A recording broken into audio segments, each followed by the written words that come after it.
Hello po, my YouTube channel. My latest picture this minute. I'm already in my bedroom, my bed, parental.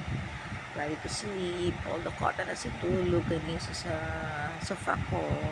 And then, bukas na yung ilaw dun sa taas. Baka may mga spirits pa rito. Wag naman. Hindi dapat katakutan ng sariling bahay.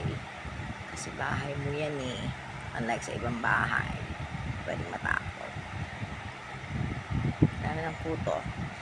Hindi po pwede yon. Sariling bahay. Labanan. Ako yung mga bad spirits, whatever for more. So we have no activities. For tomorrow, come with me. My activities, my daily routine for pa more. Rental. That's our box. Good evening, Philippines. World 2.